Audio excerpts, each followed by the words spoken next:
Bismillahirrahmanirrahim. Alhamdulillah, salatu wassalamu ala rasulillah wa ala alihi wa sahbihi wa man wala.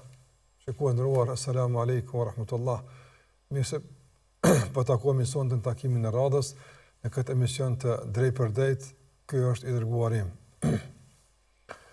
Do të rrim sonte me lenin Allah të mënduar me rrjedhën e zhvillimeve nga jeta e pejgamberit alayhi salatu wassalam dhe kemi ardhur tek një ngjarje shumë e rëndësishme, shumë e ndihshme që ka pas padyshim ndikim të madh në jetën e pejgamberit alayhi salatu wassalam. Kemi ardhur tek ngjarjet e vitit të 5 të Hijretit dhe pejgamberi alayhi salatu wassalam posa ka shkuar tek betejë e Murejsi dhe ka qenë ajo, domethënë gatishmëria për të ballavaçuar me armikun në këtë betejë nuk ka ndodhur. Këto kemi përmendur edhe disa gjëra që kanë ndodhur me rëndësi. Një nga ato ka qenë edhe çështja e hipokritëve dhe qëndrimet të tyre ndaj pejgamberit alayhi salatu wassalam, ku kemi thënë se ata në vazhdimsi kanë tentuar që me pas një rol destruktiv, një qasje të bezdisme dhe shqetësuese për pejgamberin alayhi salatu wassalam. Në këtë betejë pejgamberi alayhi salatu wassalam, domthonë në betejën e fisin Beni Mustaliq, pejgamberi alayhi salatu wassalam e ka pas me vete gruan e tij Aishën radhiyallahu ta'ala anha. Në disa raste kur është parapaç që dalja të jetë më tepër si një ekspedite, por që ka mundësi të shndojë një konflikt për të kufizuar, pejgamberi alayhi salatu wassalam ka marrë edhe gruan e tij me vete. Kësaj radhe ka qenë radha e Aishës radhiyallahu ta'ala anha, që ajo të ishte në shoqërim të pejgamberit alayhi salatu wassalam. Kjo betejë, sikurse e kemi përmendur me fisin Beni Mustaliq, ka qenë në vitin e 5 të Hijretit, kur edhe është bërë obligim hijabi, mbulesa. Në këtë kohë është bërë obligim mbulesa e gruas muslimane. Aisha radhiyallahu ta'ala në rrafan një përvojë të hidhur të saj, por me shumë përfitime nga kjo ngjarje. Ngjarja njihet si ngjarja e shpifjes, për shkak se kështu edhe ka ndodhur. Hipokritët kanë shpif për gruan e të dërguarit alayhi salatu wasalam, për Aishën radhiyallahu ta'ala anha. Rafimi është përmend edhe në transmetime, domthonë si ngjarje e jetës së pejgamberit alayhi salatu wasalam, por është përmend edhe në Kur'an. Kurani ka kushtuar kësaj ngjarje vëmendje të rëndësishme në kapitullin e Nur, ku në një varg ajetesh Allahu te bareku teala flet për këtë ngjarje me shumë dobi. Ne nuk do të kemi mundësi që t'i qasemi kësaj ngjarje nga ajetet kuranore, duke komentuar ajetet e duke trajtuar ngjarjen nga ajetet kuranore, nga se kjo është pastaj një temë tjetër, jo në vazhdën e ngjarjeve tona. Në anën tjetër, edhe ngjarjen komplet me përmend është shumë e detajzuar dhe ka shumë detaje, që unë po kam dëshirë vetëm me bërë një prezantim të përgjithshëm të ngjarjes, me disa përfitime të përgjithshme, pikërisht sikur se kemi bërë me shumë ngjarje për të liruar pastaj mundësinë që të vazhdojmë tutje me zhvillimet e tjera nga jeta e Muhamedit alayhi salatu wasalam. Këtë ngjarje unë kam komentuar në xhami në kuadër të ligjëratave që kanë qenë me titullin Rrafime Kuranore. Rrafime Kuranore atje mund ta gjeni në 3 ligjërata afër 3 orë, domthonë më tepër se 3 orë. Kam shpjeguar këtë ngjarje komplet, domthonë edhe leximin e ngjarjes, edhe ajetet, edhe komentin e këtë që ka të bëjë me këtë ngjarje. Andaj ekziston trajtimi i kësaj çështje në arkivën e ligjëratave, atje në YouTube mund ta gjeni, domthonë Rrafime Kuranore, shpifja apo ngjarja që tronditi Medinën, ngase e ka trondit Medinën. Prandaj edhe kam emërtuar kështu ngjarje që tronditi Medinën, mund atë ta gjeni të detajzuar. Në kuadër të temës tonë, ky është i dërguari im, dua që të përmendim vetëm si ngjarje të përgjithshme me disa detaje që të kuptojmë se çka ka ndodhur realisht dhe si është sjell pejgamberi alayhi salatu me këtë ngjarje dhe si ka përfunduar epilogu i kësaj shpifje të dytë dhe të keqe ndaj gruas më të pastër mbi fytyrën e tokës, Aishës radhiyallahu ta'ala anha. E përmendë se pejgamberi ka pas në këtë udhim gruan tim me vete. Dhe me që ka qenë tashmë hijabi obligativ, gruaja e pejgamberit ka qenë domthonë e para që i është nënshruar këtij urdhri. Dhe nuk ka qenë ekspozuar as në udhëtimin e saj. Prandaj i kanë bërë një lloj sikur në kohët e kaluara kur kanë vendosur do të thotë një lloj bartëse mbi deve, ku brenda saj është fut gruaja dhe ka udhëtuar. Ka qenë me e lirshme donë që nga se në udhëtim, ajo ka nevojë pak të lirohet, ka nevojë ndoshta të heqë shamin, ka nevojë pak të relaksohet. Andaj është bën një lloj, domethënë, bartëse me perde të mbyllura, brenda saj ka qenë Aisha radhiyallahu ta'ala anha. Dhe kanë udhëtuar deri në destinacionin e kërkuar. Ka kaluar që ka kaluar, domethënë thash pejgamberi ka dalë në një betejë, por nuk ka ndodhur betejë nga sa miku zbrapës kur e ka kuptuar se pejgamberi ka marrë seriozisht këtë rrezikim edhe i vendosur që të ballafaqohet, atëherë ata kanë pas frikë të ballafaqohen, nga se kanë marrë mësim nga betejë e Uhudit dhe janë zbrapsën e kanë ikë. Duke u kthyer në Medinë, Aisha radhiyallahu anha përmend të ndëruar shikues se ajo ka qenë hipur mbi këtë bartëse, domthonjë që ka qenë një lloj tende mbi deve.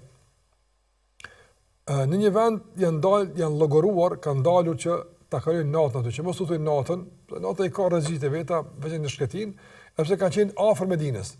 Por janë dalur që të pushojnë edhe pas në mëngjes vazhdojnë udhëtimin drejt Medinës. Aisha radhiyallahu ta'ala ne ka pas nevojë që të shkojnë të kryejnë nevojat e fiziologjike, do të shkojnë në lartësi atje ku është vendosur që të kryejnë nevojat. Dhe ka shkuar atje dhe duke u kthy, domthonë që të futet prapë në atë bartën e saj, e të vazhdojnë me karavanin rrugën, për shkak se tash ka qenë koha për të vazhduar tutje në mëngjes.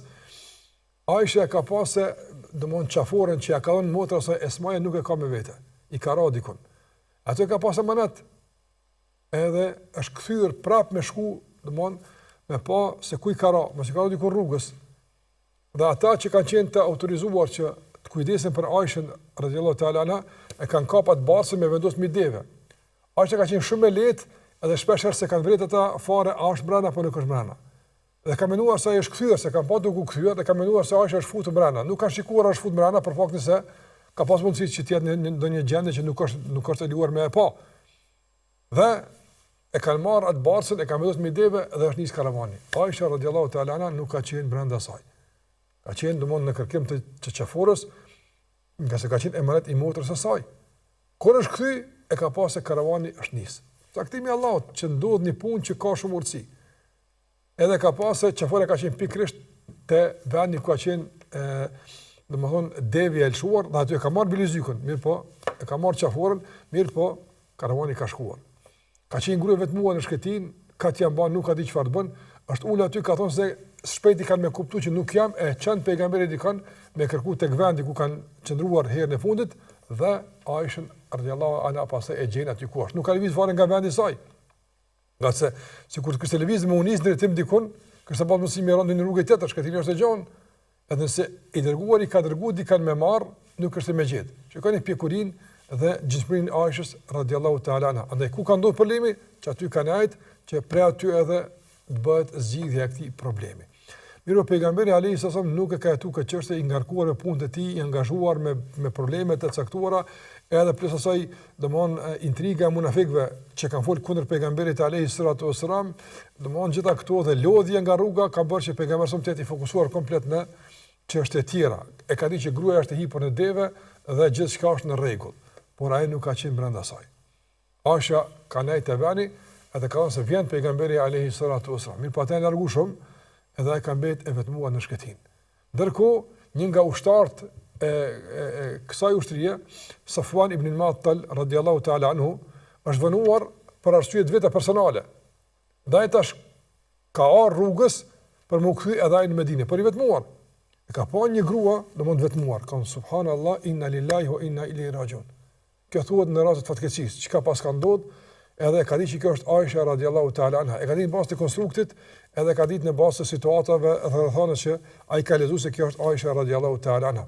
E ka njoft Aishën edhe më herët, prandaj edhe ka ditë përse kjo mund të jetë Aisha, për faktin se ka qenë gruaja e pejgamberit sa në udhtim me të, e ka ditë se domthon vetëm ai mund të jetë kjo grua e vetmuar në shkëtin.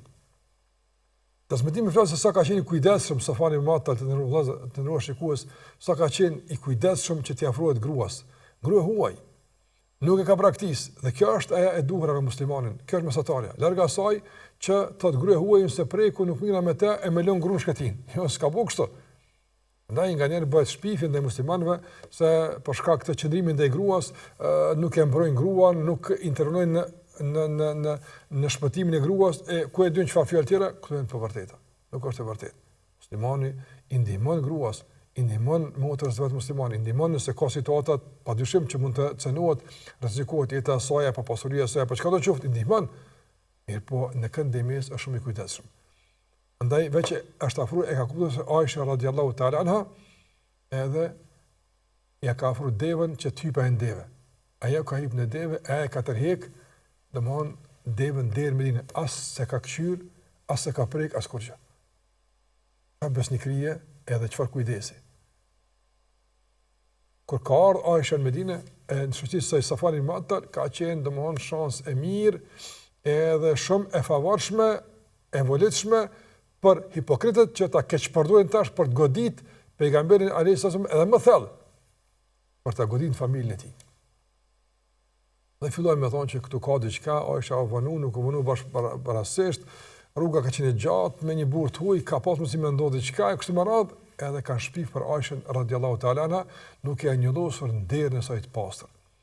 Këngjora Aisha ka përtu shumë rënd të ndërruar shikues, sepse ka detale të dhimbshme, që Aisha radhiyallahu anha e përshruan këtë ngjarje me të vërtetë shumë dhimbshëm, shumë prekshëm, shumë me të vërtetë emocionale. Nuk mund me kuptu din çfarë mase mund të shkon poshtërsia dhe likësia e njerëzve të caktuar, po ja që edhe këto ndodhin. Është shpif për familjen e pejgamberit alayhis salatu wasallam. Pejgamberi sa jo që dyshon të Aishën, po s'kishte me çka me reagu.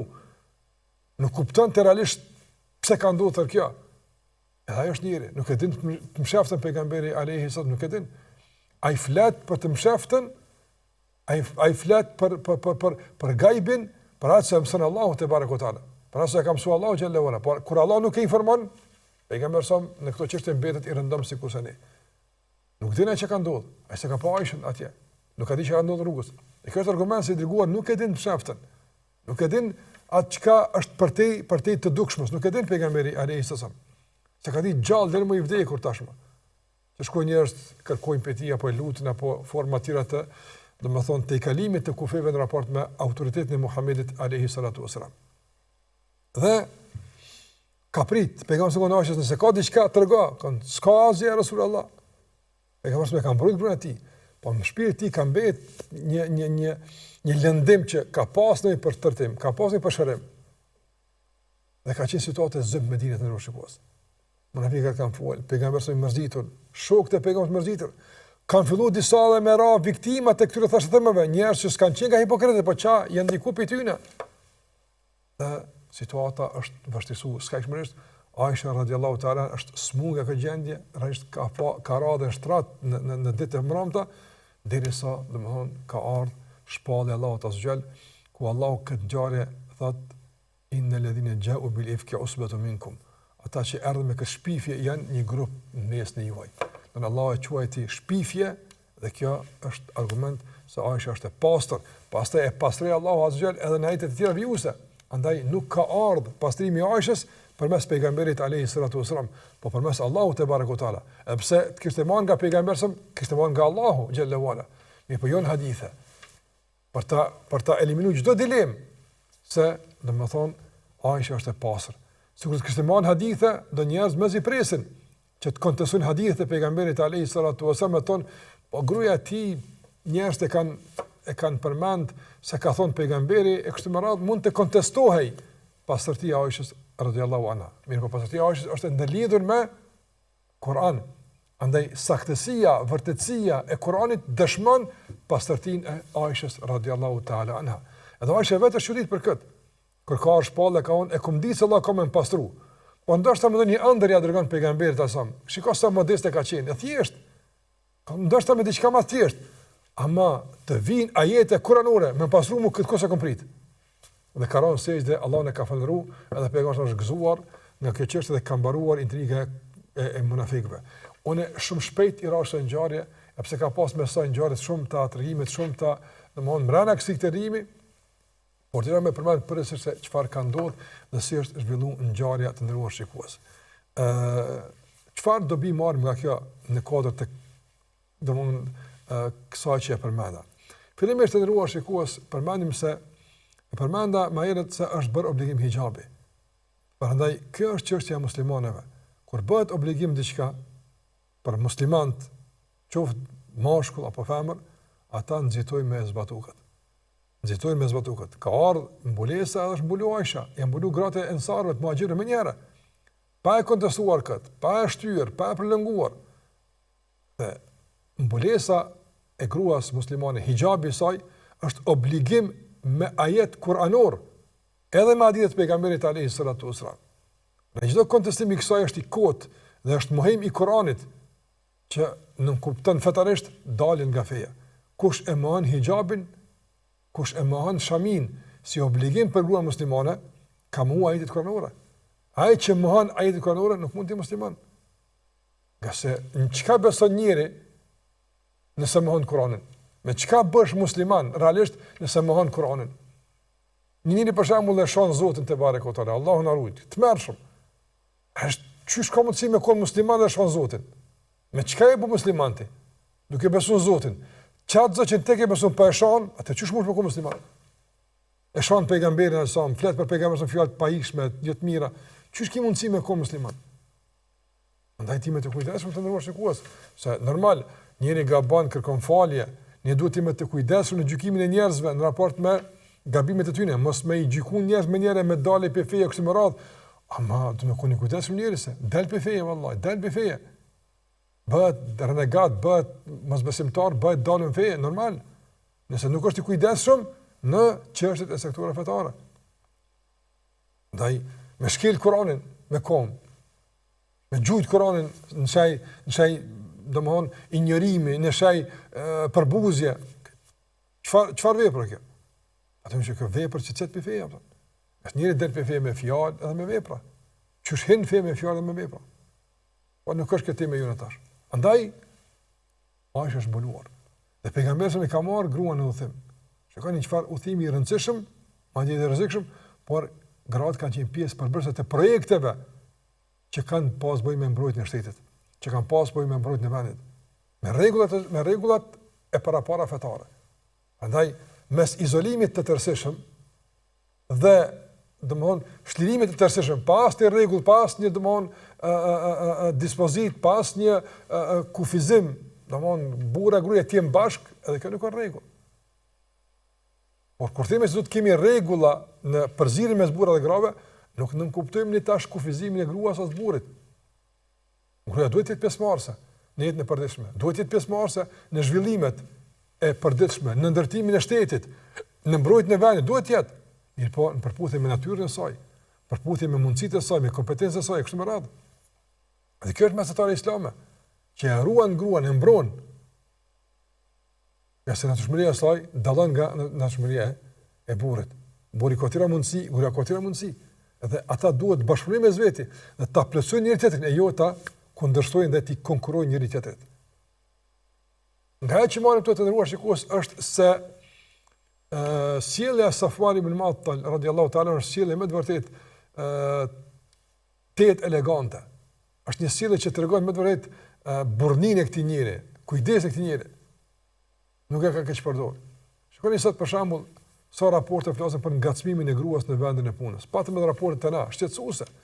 Madje në botë sot raportet flasin për shifra më rrëmendëse për ngacmimet që gratë i ekspozohen nga ana e burrave në mjetet transportuese, në transport publik, në punë, në treg, kudo qoftë. Ngacmohet gruaja, provokohet. E kështu me radhë, bezdiset. Raportet domthon të tmerrshme. Kam lexuar për disa vende perëndimore që shquhen për lirie, që shquhen për avancim me kështu me radhë mirë, po për shembull mbi 90% të grave që frekuentojnë transportin publik realisht i ekspozohen ngacmimit seksual. Me raporte të instituteve kredibile në këtë çështje.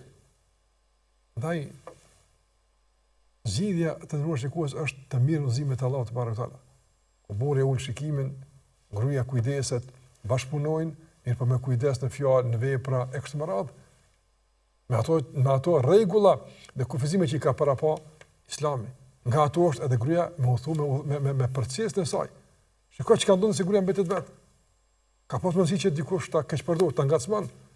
Kur është me procesën e saj, Nuk ndodhin këto punë, nga se përcjellësi është një mbrojtës, një kujdestari i saj. Jo që gruaja ka nevojë për me ruaj dikush, në kuptim të thotë se është me drejt, nuk di më gjin. Jo, nuk është për këtë punë. Po natyra e saj është e tillë që domthonë le të ekspozohet ngacmimeve, provokimeve e kështu me radhë. Për këtë arsye ka nevojë për mbrojtje, ka nevojë për kujdestar. Sikurse për shembull thon tash edhe për kryetarët e shteteve që kanë roje. Roja nuk është roja ai që domthonë e udhëzon çka më bëu kryeministrin. E ron. Pse kryeministri nuk u thon pa mbrojtje të afër? Pse nuk u thon? Për shkak se është personalitet që le të ekspozohet, për shembull, ndonjë tentati. E le të ekspozohet ndonjë sulmi. Atë për mbrojtje. Edhe gruaja që është apo. Shka raporte që flasin për ngacmim të mashkëve ndaj femrave dhe kundërta. Edhe më ata shumë i madh. Të rralla janë shumë ato që domthon flasin ngacmimi i seksual ndaj mashkëve. Shumë i rralla ata. Kryesisht është ngacmim i mashkëve ndaj femrave. Nëse ndodhen punë kjo, çfarë më them, sa më larg vani saj për shembull që është më ekspozuar. Kjo një arsye, shumë tjera, nuk po flasar për këtë temë se kjo i ka shpjegimet e veta. Po dua të them që gruaja duhet të respektojë rregullat fetare nga si janë për mbrojtjen e saj, për kujdesin e saj, sikurse shamia, hijabi është mbrojtje për të. Hijabi është mbrojtje. Përcjellsi është mbrojtje për të në udhëtimet e saj. Pastaj gjithashtu edhe mënyra e caktuar e komunikimit me burrin e huaj. Nuk po them që nuk bën me komuniku. Ti hin dyqan, mund me çelu femër që shet. Mund të qenë burr që shet. Një grua muslimane sa kushton kjo sa duhet, rregull kaq mbrana aso që është nevoja. Ne nuk kemi për larg asaj mbylljet komunikimit, nga se kjo është e vërtetë kjo.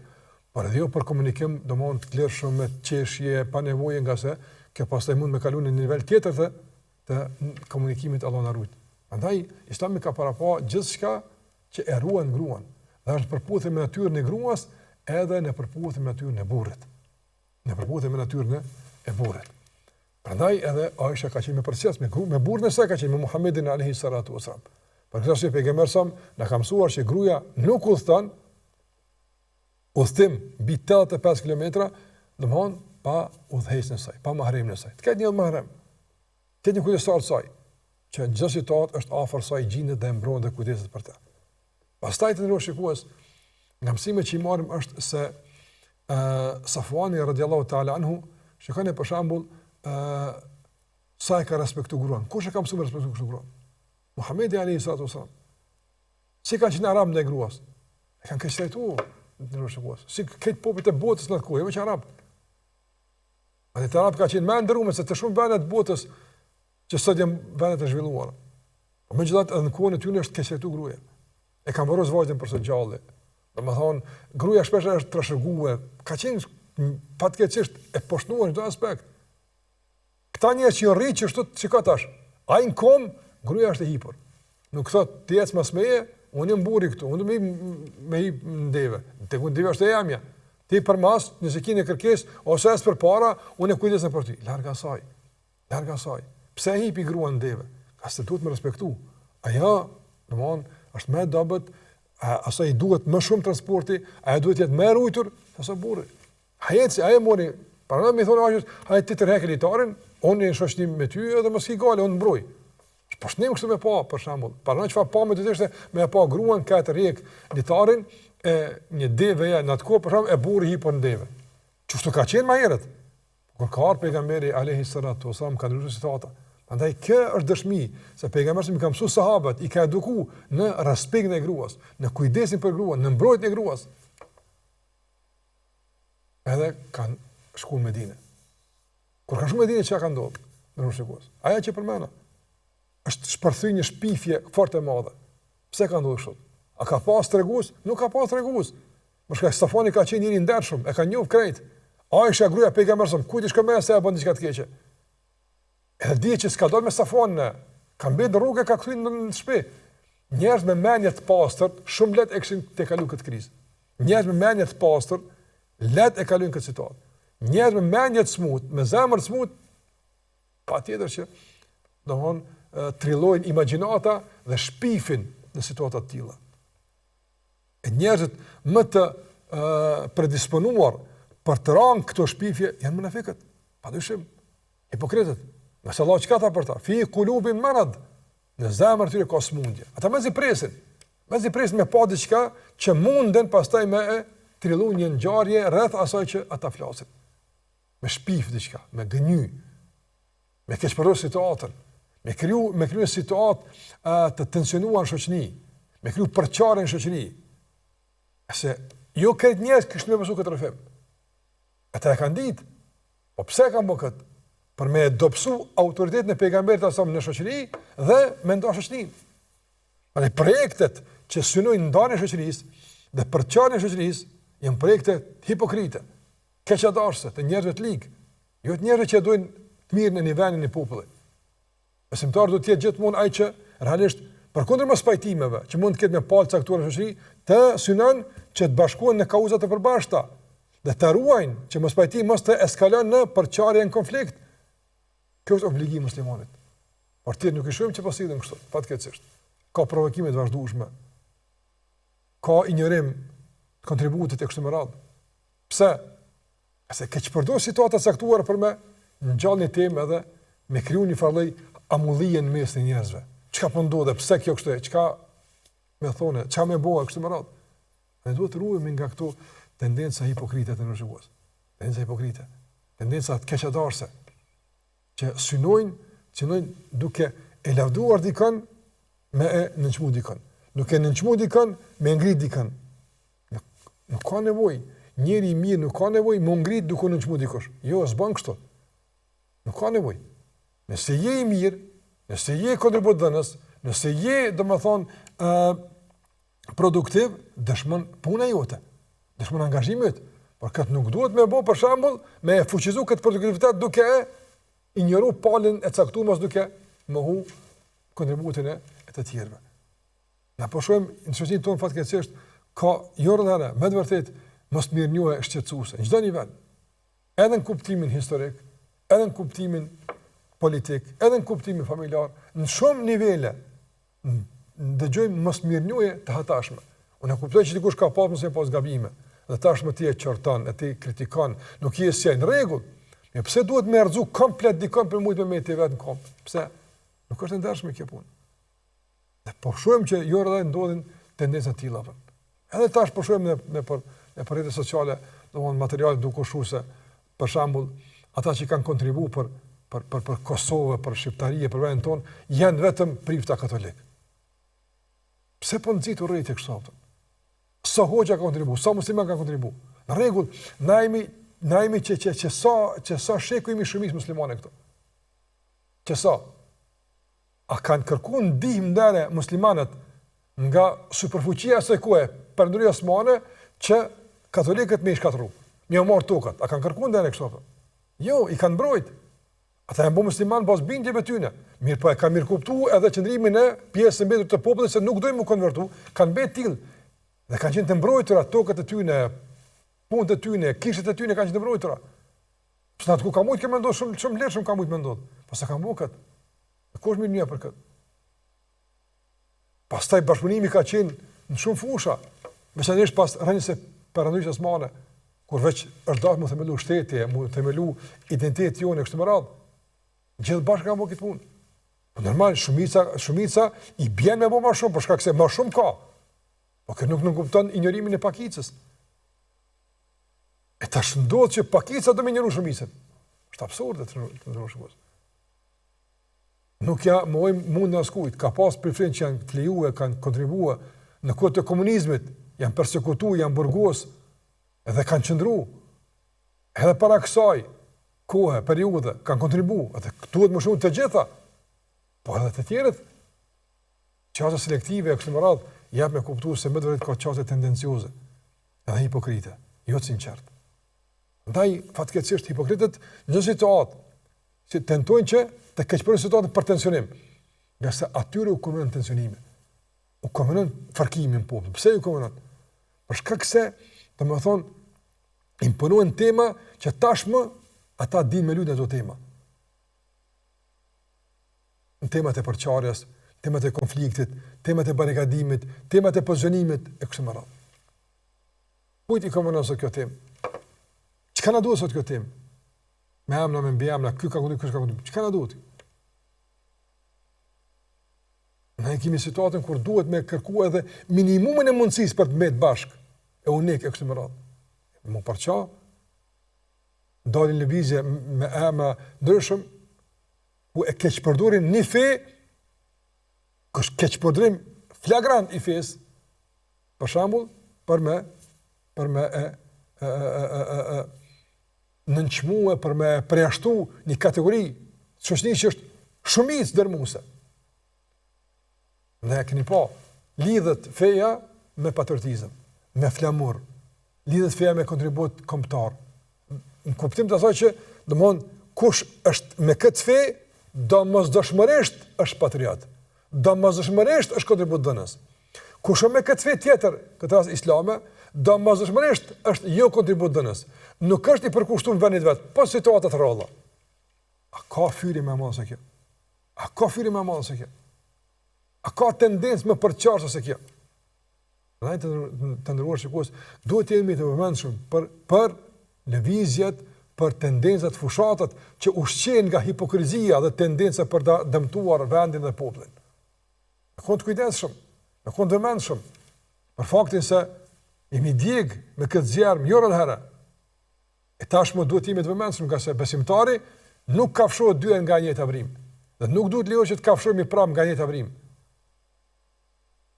Po të jemi suqil të vëmendshëm, po bashkëpunim, po një e unitet e gjitha, mirë po, një në dëm të askujt, një timi naib, e timi ndelet, timi suqil. Mos në mashton dikush në emër të unitetit e adhejo të kështu më radhë, e pastaj në shkelmonet, në nënçmone për buzë. Timi suqil për të njësë të tila. E shiko që ka bënën, ata kanë qenë duke pritë. E që kjo është ajo që realisht në këtu morim mësim të madhë. Se ka njerë që rinë pritë, edhe momentin kur ti mundesh për shembull, qoftë për çfarë do arsye, me kalu në vendin ku ata kanë vënë kurta ata të kapin. Për çka do koft? Trim prit. Me shpif, me gënjy, me mashtru e tjera. Edhe këta për shembull, këta kanë në prit për këtë çështje. Kanë në prit. Se këta kanë kuptuar që Aisha s'ka ardhur. Tash kanë të gatshëm. Po sa Aisha të vjen, e kanë rrëfimin e gatshëm, e kanë trilluar, kanë hartuar rrëfimin, tash vetëm e publikojnë në masë. Edhe nga njerë ndohë kështu, të nërë të shukus, edhe në kohën tonë. Domthon, krijojnë kallepet caktuara, me emërtime caktuara. Ato e nëzbrasta kallepet. E tash, veç presin, kush po bën këtë kallep, e kush këtë kallep. Jo me të drejtë, jo me vepra, me shpifje, me intriga. Radikal, terrorist, ekstremist, pastaj ku e dy një çfarë tira fjalë, e kështu me radhë, shpion, me çka valla, me çfarë baze. Ne duhet të punojmë shumë për uljen e tensioneve të shikues. Unë po kam frikë, sinqerisht po kam frikë se situata e në Kosovë po e merr një farlloj për shkallëzimit, nuk e di, shqetësues. Nuk e di. Ndoshta mund të jemi gabuar, është një farë erë një tensionimit të rrezikshëm, pa kuptim. Që nëse njerëz të mëqëm të këtij vendi që ka shumë elhamdulillah, të pa të ndryshme, nuk e ndalin këtë. Dhe u alen me ndelet dhe me udhëheq këtë tensionim, në që situata mund të përkeqësohet shumë edhe mundemi me dëmtu veten, që ndoshta me dekada nuk mund të riparojmë gabimet, e nuk mund të riparojmë pasojat që mund të shkaktohen. Jemi të vëmendshëm, jemi të kujdesshëm. Duhet me punu për ulje tensioneve. Duhet me punu për unitet, me punu për bashkëpunim. Jo për të kundërtën. Nuk është koha e sharjeve, ofendimeve, nuk është koha e linçimeve, përjashtimeve, por është koha e afrimit, e bashkëpunimit. Edhe çdo kujt më dhon mirënjohje që e meriton, jo për te kësaj. As me rrit dikon për te se që meriton, por as me njëru dikon, kasi kjo është e tmerrshme. Andaj Aisha hyri në Medinë. Me pa dashur ata me kuptu këtë punë, a kanë pas mundsi shumë lehtë bravo. Wallahi shumë lehtë. Gru kamet, po në rrugë dikun gabimisht e ka prunjeri, përfundon me kaq. Po jo, ata nuk e lën kaq.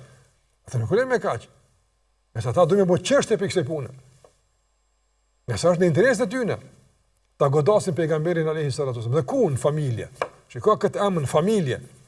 Dhe kjo është rëndësishme me kuptu. Nga sure që shumë përmendën hipokrizia, është surja Nisa.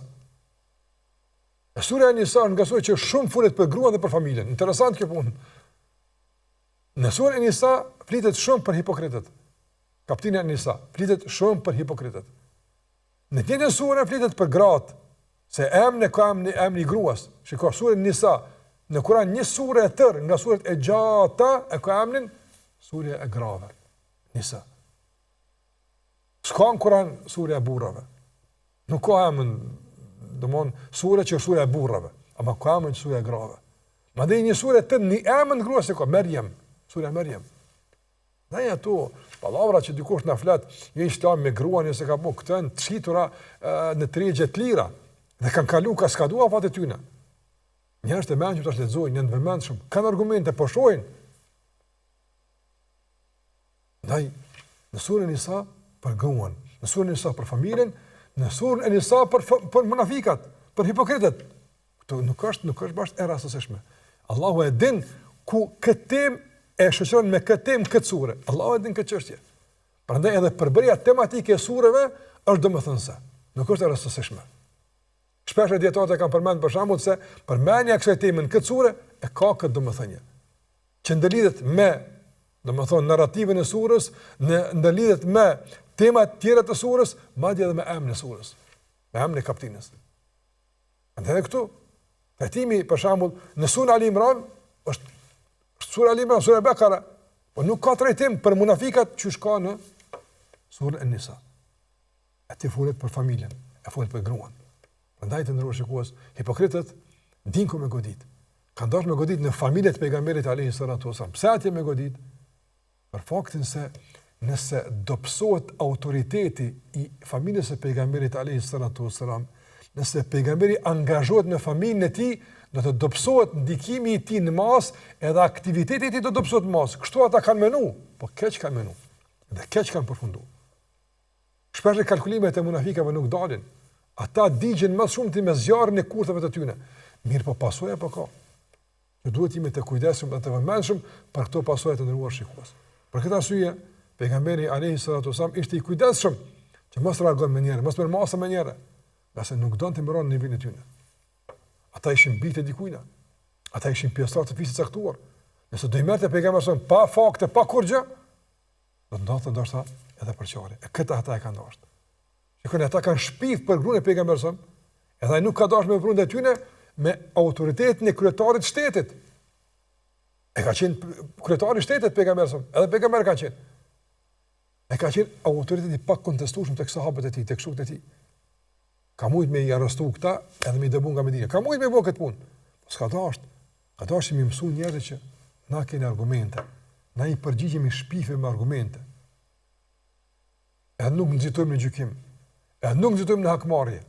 Çfarë mësime madhështore të nërshikues? Që kjo është muslimani, që kjo është feja jonë, që kjo është Muhamedi alayhi salatu wasalam. Nuk nxitojmë mu hakmarr. Nuk e kthej këtë në personale. Por e mori si problem shoqëror. Edhe duhet me trajtuar me ngadal dhe me maturi dhe gradualitet. Ne pritim marrë shpallja.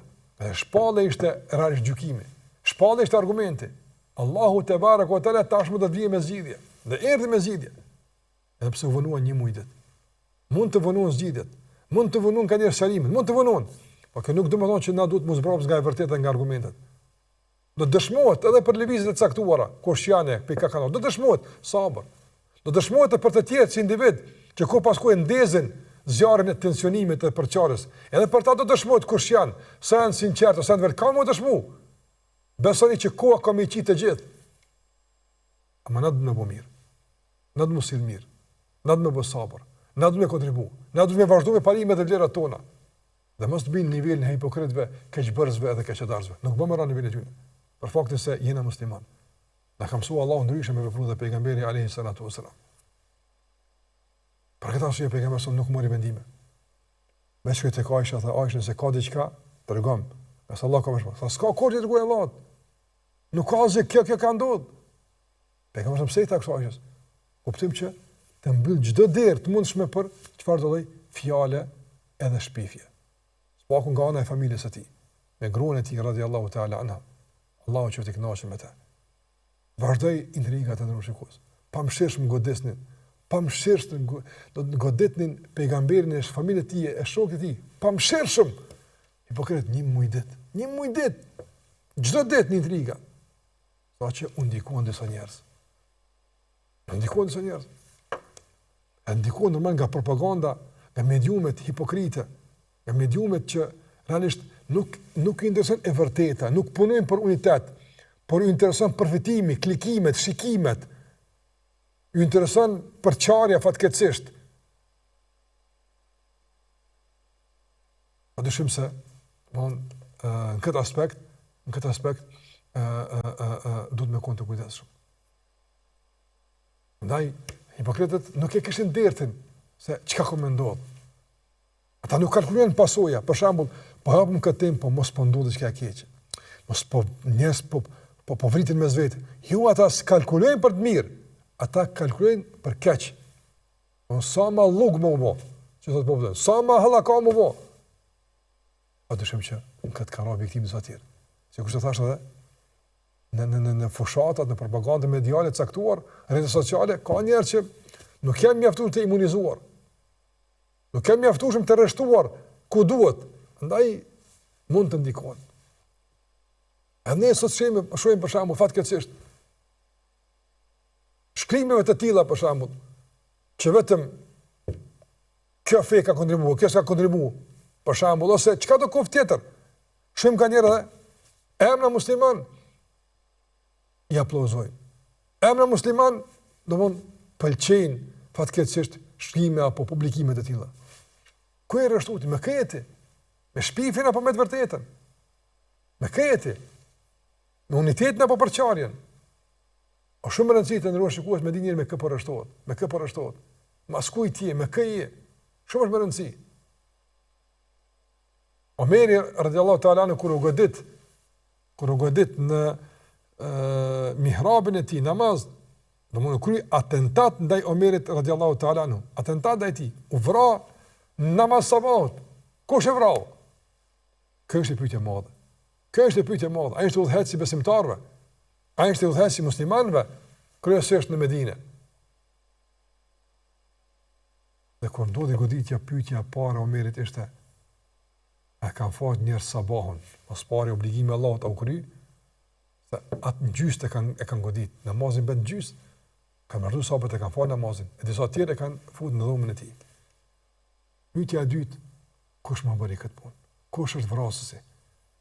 Than një djalosh persian, nuk është musliman. Alhamdulillah që nuk është musliman. Subhanallah. Shumë rëndësia. Kush e bëri këtë? E ne kur shet do fushata, shet disa iniciativa caktuara, kush po e bën këtë punë? E kupton këtë filmin. Këtë filmin e kupton. Këtë e kupton. Nëse njerëz të tillë nuk i gjene për vënë të halet, nuk i gjene për mohabet të duhura, fatkeqësisht. Ndaj të shikues, edhe këtu në Medinë, kush e bëri këtë? Abdullah ibn Saluli, koka e munafikëve. Ai që në vazhdimsi, prej kur ka pejgamberi sa sa bënte probleme. Prej kur ka pejgamberi sa bënte probleme. Ai e bënte këtë punë. Ndaj mjaftueshëm ka qenë që me kuptues se për çka bëhet fjalë. Do Abdullah ibn Saluli, koka e munafikëve, ai që shkaktoi përçarje në Uhud, e kemi përmend. Sa ushtar janë ndau pejgamberit alayhi salatu wasallam. Ai që shpifte për pejgamberin sallallahu alaihi wasallam, ai që pak para kësaj shpifje, çfarë thonte? Këna me dëbu këtë pejgamber piktujt. Kjo është veni jon. Pastaj thotë pasha Allahun s'kum thon, gënjente. Kë me këtë historik shpifte për kan. Por njërin më të dashur të Allahut, njërin më të pastër që ka shkrim mbi fytyrë tokës. Në të brendshmën e tij, në të jashtëmën e tij. Me njërin më të mirë që ka shkrim mbi fytyrën e tokës. Për kë shpifte? Për gruan e këtij njeri, për gruan më të pastër, për Aishën radhiyallahu ta'ala anha. Andaj Kurani ka pasur Aishën radhiyallahu ta'ala anha. Prandaj besimtarët nderuar, vëllezër dhe motra, këdo që e dëgjoni që flet keq për Aishën, dije që nuk është i safit ton. Nuk është i radhëve tona. Me çta dim? Ai që flet keq për Aishën radhiyallahu ta'ala anha e konteston pastërtinë e Aishës, nuk është i safave ton. Me çta dim? Nuk është i radhëve tona. Për këtë arsye, dhe njëri ka mu pozionu. ki Muhammedin s.a.s. ki Aishën dhe ki Abdullah ibn Selulin, me këtë i më. E dishmë është të në shikues. E pëse vetë tiu, një me argumenti ka më si me kuptu, për nga njëre, ndihmon shumë, kush për i ringati kësaj punë. Kush për udheq këtë lëvizje, këtë fushat, kush që në këta njerëz. Shikaje kontributin, shikaje të kaluarën, e kupton shumë mirë. Shikaje në situata kritike, kur ka qenë publik, ku kanë qenë këta njerëz. Shpeshherë, me përjashtime të caktuara, po shpeshherë i gjen jo në safat e duhur, jo në radhë të duhur, jo në anën e duhur të historisë tonë, fatkeqësisht. Prandaj u mashtruan do njerëz. Prandaj po them duhet më rujt, mund të u mashtru vallahi, mund të mashtru. Mund të ndruar, kanë mundësi me të mashtru. Me fjalë të ëmbla, me fjalë të mira, se Islami kështu te jo gruaja kështu te me pas, mashtrim është. Nuk t'jap liri më shumë askush se Zoti që ka kriju. Nuk t'nje më mirë askush se ai që ka kriju. As ty i nderuar burr e vëlla e kurdo që je në pozitë kurdo që je, edhe ti motër e bi e grua e nderuar. Mas miri Allahu te bareku teala të nderon. Mas miri ai i din hallet e tua, mundësitë e tua, natyrshmërinë tonë nga se ai ka krijuar. Ala ya'lamu man khalaq. Ese nuk din ai që ka krijuar. Ese nuk din ai që ka krijuar. Prandaj Allahu xhalla wala din mas miri. Pejgamberi ka për të mirën tonë. E ti njëllos ke figurë nga kush? Nga kush po e njëllos? Abdullah ibn Seluli, hipokriti, ai cili e urreu pejgamberin veç për shkak të karrikës. Nëse para se marr pejgamberi në Medinë, ky ishte gati të bëhet mbret i arabëve në atë pjesë. Gati ishte. Pejgamberi sallallahu alajhi wasallam i arnej ëndrat. Shkoi pushteti i tij. Tashmë ishte ndort pejgamberit alayhi salatu wasallam normal. Dhe ai e urreu. Tankon dhe tentoj që këtë urrëtie me shpreh në forma ndryshme, por gjithmonë nga çdo perspektivë e hipokrizisë. Jo guximsh me dal. E më thon se unë nuk du ty që pejgamber. Jo kështu. Andaj hipokritët gjithmonë më shefën mas kauzat moja, në emër të vendit, për shkak të popullit, për shkak të kësaj, ne jemi kështu. Kauzat moja. Ndërsa pas saj krejt qëndron diçka tjetër, Allahu na ruaj nga sherrri i tyre. Të ndrosh shikues, në këtë gjallë dash rrahëm viktima. Pra më rujt njëri, më mbrojt, shikoj me kaji, ku po rreshtohesh, pas kujt po rrin, shumë kujdes të madh. Kujt po bën argatin? Kujt pi shërben ti me kaçërim? Nujt kuj, në mullit kuj shkan kuj, ku shkan kuj? Të dim. Andaj të ndrosh shikues, është e qartë. Nëse njëri don me kon me vërtetën dhe me datë qartë e dukshme dhe qartë. Do qoftë të shikues për fond me përmbyll këtë se ka shumë dobi këtu. Me përmbyll. Edhe ky rast mori fund. Shumë tjera. Çka ndodhi pastaj? Edhe këto rrugë poshtnuan, edhe u nënçmuan, edhe dështuan hipokritët. Se gjithmonë pat pasoja, po. Por sjellja e duhur e pejgamberit minimizoi pasojat. Kjo është më rëndësi. Ti minimizojmë pasojat e çdo tendencë për tensionim. Çka ndodhi pasoj? Vazhdoi pejgamberi me qenë autoritet. I dërguari i Allahut, i dashni i Allahut dhe i dashni njerëzve. Aisha vazhdoi të dërgojë pejgamberin. Vazhdoi të jetë e pastërt, vazhdoi të jetë e pranuar, vazhdoi. Ata vetëm se u thelluan në ndytësirat edhe në liksinë e tyre. Dhe kështu gjithmonë, të ndërruar shikues, ka pas tendenca të llojshme të na përçajnë, madje të na kontestojnë përkatësinë fetare, kombëtare kështu më radhë. Kanë shkuar ata. Kemi mbet prapni këtu. Me këtë përqindje të muslimanëve, këta shqiptarë që jemi këtu, kjo përbërje që kemi multikonfesionale, kemi edhe ortodoks, kemi edhe katolik, kemi edhe të tjerë ateist ka, por kjo është përbërje jonë. Dhe kemi vazhduar me qenë para se kemi bashkëpunuar edhe para se kemi qenë të vëmendshëm për kursat e intrigat që ka pas mundësi, do më me i vendosur armiku përmes argatëve të ndryshëm, Allahu na ruaj nga sherrri i tyre. Ka pas tendenca me ndalë zanin, ka vazhduar zanin. Tendenca me mbyll xhamit. Ata kanë shkuar, xhamiat kanë bërë hapura, e ato të mbyllat prapë janë në hapur. Tash e patëm përjetorin e hapjes së xhamisë së parë pas komunizmit në Shkodër, pa mbrafimin në emisionin e keni pas të këndit diskutimit, rafimin e atij hoxhës që ka thirrë ezanin në kohën kur ka ligjëruar Sabri Koçi në Shkodër, Dhe pam ato emocione, ato ngjarje që me të vërtet edhe të rënqethin bujmë me krenar. Mas 50 viteve përpjekje të vazhdueshme me e tjetërsu këtë identitet, me e fi këtë shkëndit besimit, nuk e mbyll gjithçka që thirr tek Zoti te barekuhu te ala, shkuan ata, u harruan, mbetën të mallkuar, e mbetën në mbeturinë e historisë, që të mallkuan ditë gjykimit, e mbeti Allahu te barekuhu te ala, dhe mbeti ezani, mbeti xhamia, kështu mbeti gjithmonë. Andaj mbeti Aisha e pastër, përkundër përpjekjeve me njollos, edhe përkundër fatkeqësisht, edhe disa fraksioneve të sotshme që vazhdojmë me njollos, por vazhdojmë me pushtu. E vazhdojmë muslimanët me fenë e tyre, me udhëzimet e tyre. Dhimbsen, domethënë, ata të manipuluarit, por shpresoj që do të këndellen, e duhet punuar për të këndellë të përgjumurit e të manipuluarit, që të shohin të vërtetën si duhet, e mos të bëhen viktima të fushatave keqadashse, Allahu na ruaj. Ndërkohë shikues, me kaq personte, edhe pse shumë vërtetë kam pas këtë rrëfim me përmbledhjen e mision. Kam pasur vështirë me përmbledh edhe rrëfimet që kanë ndodhur edhe dobit. Por mundova disa me i përmbledh në kuadër të disa edhe zhvillimeve aktuale, tek ne që jemi të vëmendshëm. Kujdes, hapni syt e mendjen, kë po e dëgjoni, pas kujt po rreshtoheni, kujt po i shërbeni.